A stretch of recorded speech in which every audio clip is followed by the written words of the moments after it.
Hi, Assaf. Welcome to the NTM Growth Marketing Podcast. I'm excited to be speaking with you today.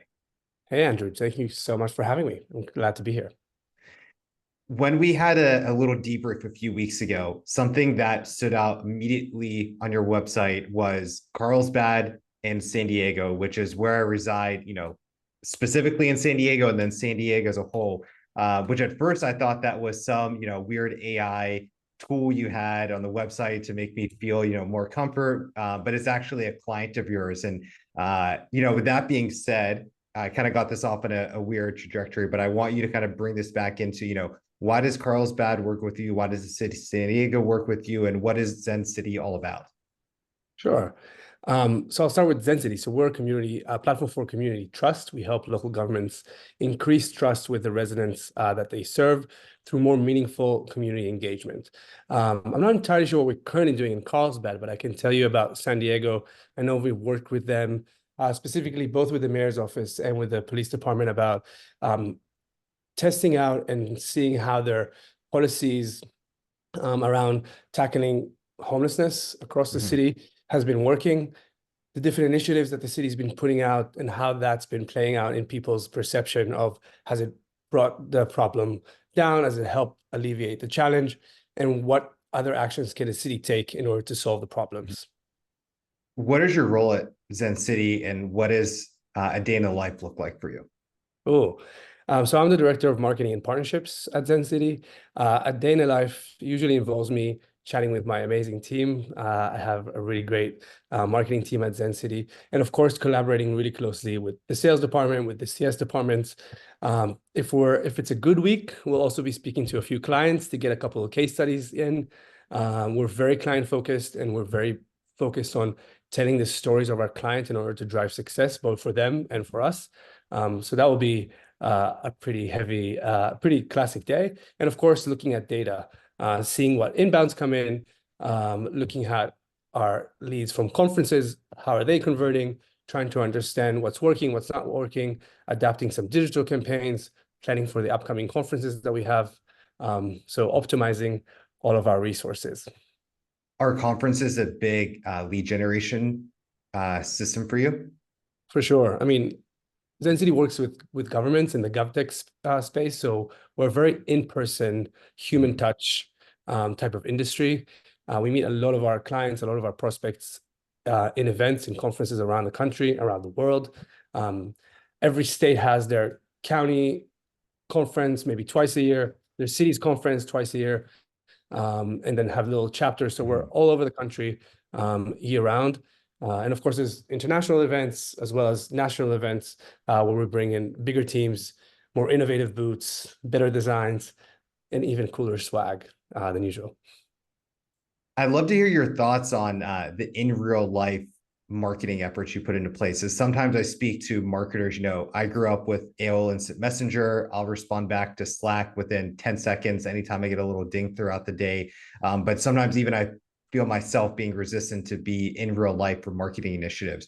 Can you talk about why that, I know your people are there, but culturally, how do you really enforce that with the marketing department at Zencity of, hey, sometimes we need to get off our computer and talk to our customers and clients in real life? Yeah, and I think that's actually a challenge that marketing teams face in many different industries, right? The distance from the actual clients. And so since we're still in a startup vibe at Zencity, we're working, like I said, very closely both with the CS team, but we don't let them be sort of like always an intermediate to the clients. A lot of everybody on the marketing team knows many of the clients either by meeting them, by interviewing them for case studies, or getting them on board. We have a conference session that they're participating in. So we're very much kind of in the weeds with what the clients are working on, what their challenges are, pain points, and of course their successes. Because as a marketing team, you need to be celebrating those and telling them to other prospects as well. I'd love to hear your thoughts and expand upon some overall principles that guide your marketing strategy. And one I'm already hearing from you is know your customer, but what are some other things that are really important to your marketing department? Sure. I'll say just these principles that we're working with kind of drive us in towards two goals. One, obviously, is lead generation, right? And the other one is brand awareness. And so we have, I guess, three main principles that we use. One is value first. Okay, your job as a marketing team is to always bring new leads, right? But in order to get somebody to talk to you, they need to identify the value that you're going to provide them with. And so we always emphasize that the value of using our platform is different features. That's mostly in the content that we produce, and by always having clients and client impact stories at the forefront of what we do. I would say a second core principle of Zencity would be multiple touch points, or what many marketeers know as the rule of seven. It's known that for a potential customer to make a purchase, they need to be exposed to your brand at least 7 times. And so we make sure that prospects see our value-driven ads, get a value-packed personal email, check out our newsletter, the bulletin. Feel free to jump on our website and subscribe for that. And maybe join one of our webinars and meet us at a conference or an event. These don't have to happen in any particular order. It's hard to coordinate, a perfect recipe for this.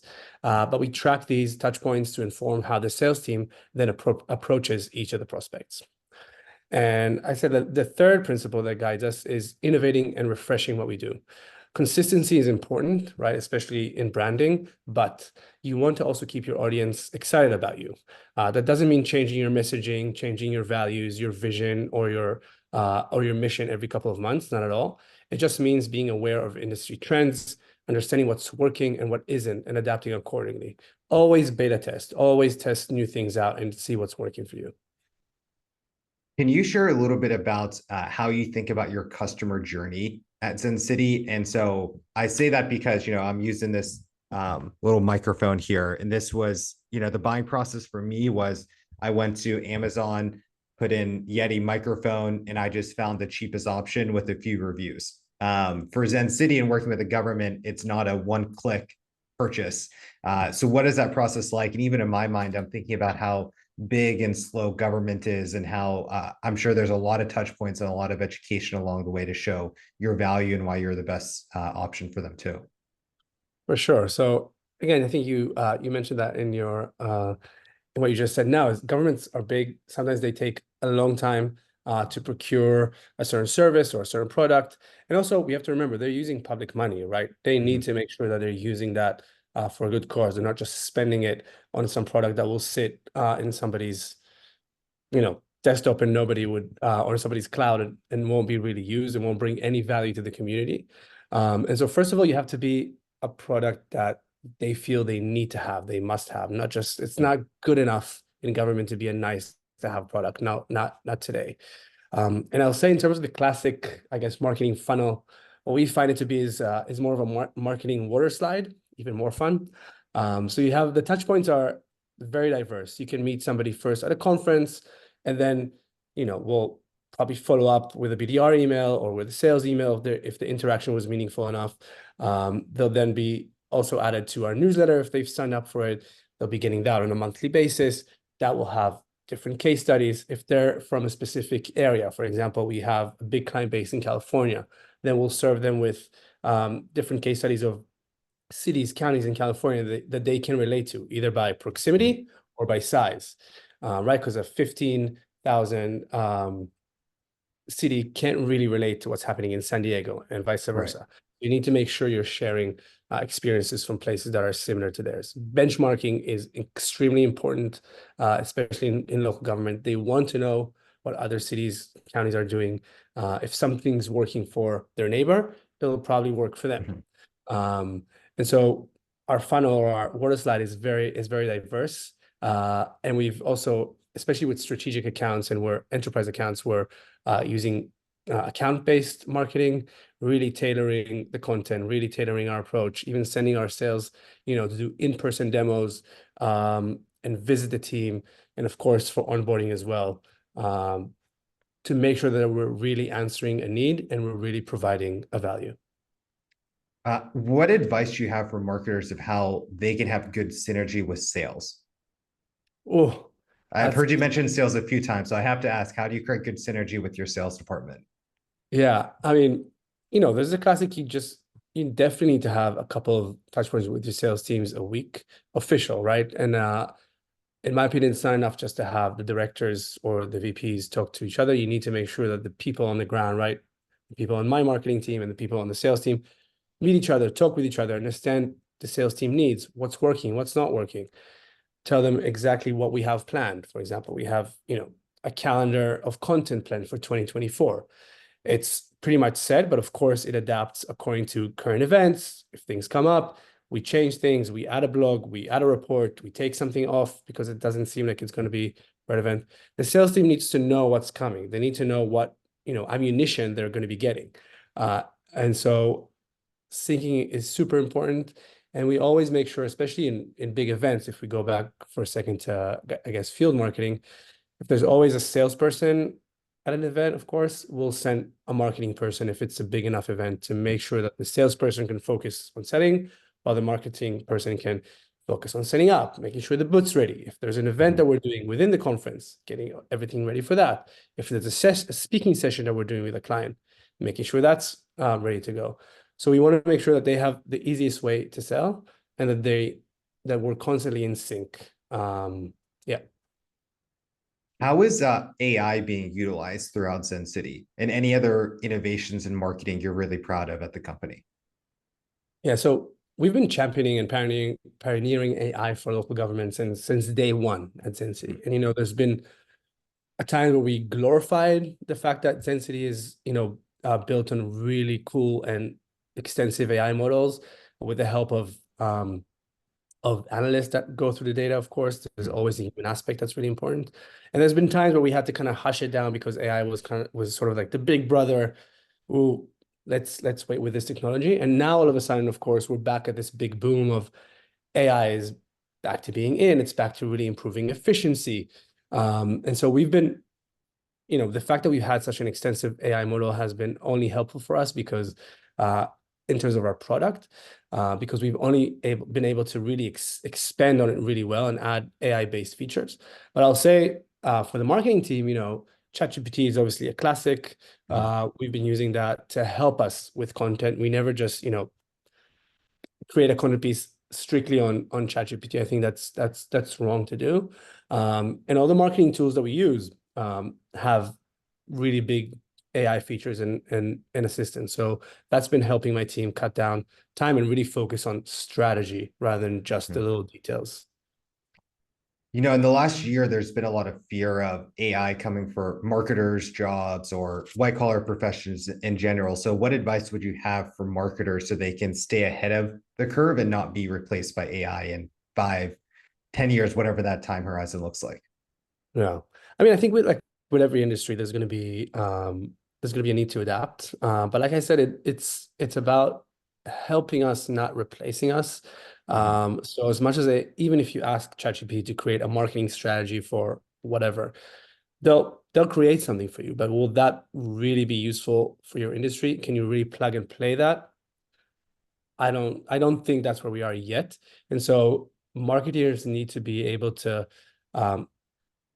use it for their advantage and help with a small task while they have time to really create the big picture strategy for whatever they're working on. And that's something that I think AI is not there yet. It's helpful, but it's not replacing us just yet. If we were to look further down the line in 2024, what is an area of marketing that you're excited about? So I think like I mentioned, ABM is becoming even bigger, and the whole idea, and this goes back to the point we just discussed about AI. You can chat GPT through everything in life, and people are beginning to realize that the content that they're getting, even the emails that they're getting, sometimes even the calls, and of course the chatbots are all AI.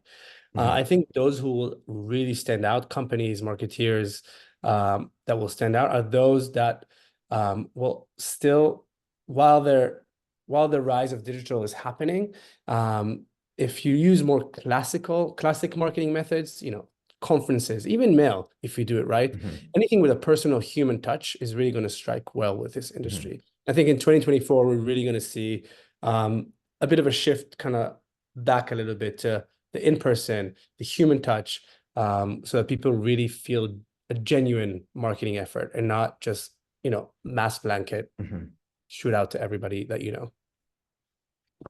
So I have a few last questions, and I always preface this one as, if you're a heart surgeon and I was going to you, I don't want to hear about, your split test, how we're going to fail forward in this procedure.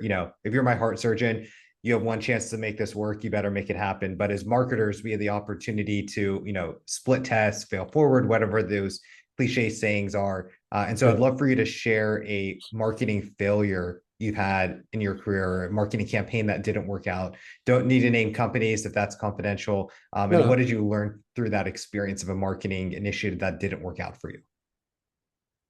Sure. So it was a few years back, right? We had way less customers at Zencity. We're now at over 300, over 350 US wide. And so I think back then we were at about 80 or 100.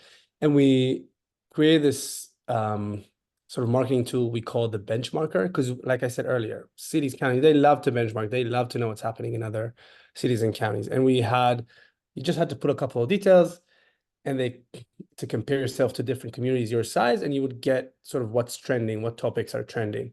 And that didn't really work, because we didn't have enough data back then, and also because the data that came out wasn't personal. If we told them, in cities over 1 million residents, homelessness is trending and safety is trending, it's like we didn't really say much, right? It's kind of like, okay, we knew that. And so we scaled that down.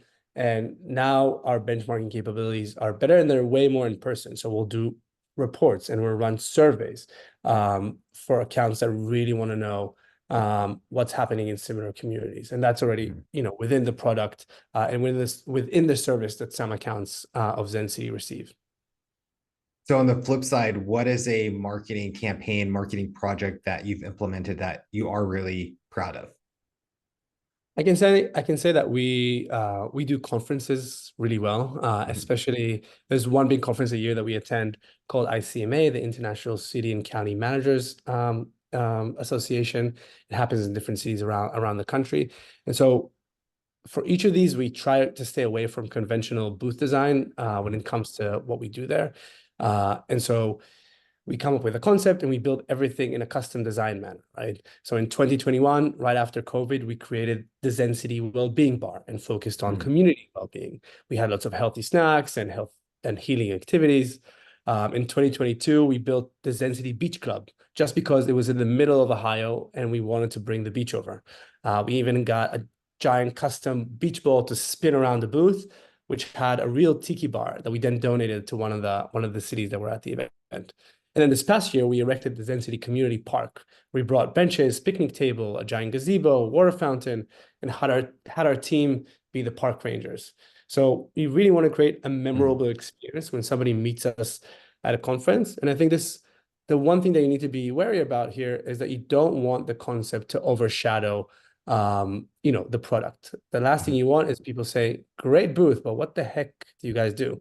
So good innovation in that respect doesn't compromise that. It helps you make sure that the concept is complemented and complements the product and even elevates the product or service that you provide. Lastly, if someone is inspired by this conversation and wants to follow up with you, learn more about Zencity, can you share any ways to continue the dialogue? Yeah, for sure. You can find me on LinkedIn. I think that'll be the easiest, Assaf Frances. And hit me up with any questions, anything you want to know. I'll be happy to engage. Awesome. Thank you so much for your time today.